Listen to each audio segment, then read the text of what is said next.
నిజం చెప్తే ఎప్పుడూ నిష్ఠూరంగానే ఉంటుంది. అబద్ధాలు చెప్పే వాళ్ళని మాత్రం ఆకాశానికి ఎత్తేస్తూ ఉంటారు కొంతమంది.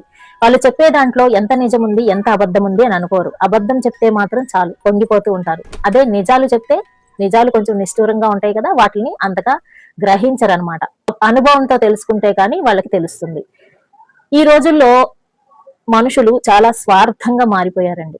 ఎంత స్వార్థం అంటే డబ్బున్న వ్యక్తులతో మాత్రమే మాట్లాడుతున్నారు. ఎక్కడైనా సరే మీరు ఫంక్షన్స్కి వెళ్ళినప్పుడు గమనించండి, డబ్బున్న వ్యక్తులతో మాత్రమే ఎక్కువగా మాట్లాడతారు. డబ్బున్న వ్యక్తులను మాత్రమే కలుపుకుంటూ ఉంటారు. డబ్బు లేని వాళ్ళు, పేదవాళ్ళు అని తెలిస్తే వాళ్ళ వైపు కన్నెత్తి కూడా చూడరు. అవునంటారా కాదంటారా? కొంచెం కటువైన నిజాలు ఇవన్నీ కూడా మనం గ్రహిస్తే. అదంతా ఏం లేదండి, డబ్బుల్ని చూసి ఎవరు కూడా ప్రేమించరు. మన దగ్గర మంచితనం ఉంటే ఎవరైనా ప్రేమిస్తారని అనుకుంటున్నారా? మీ సొంత వాళ్ళు కానీ, మీ బంధువుల్లో కానీ మీ దగ్గర డబ్బు లేదని ఎవరు అవమానించలేదా?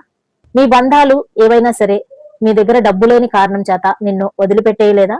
నువ్వు ఏదైనా కష్టంలో ఉంటే నిన్ను ఆదుకోవలసి వస్తుందేమోనని నీ ఫోనుని ఎత్తకుండా ఉండలేదా? ఇవన్నీ జరగలేదా?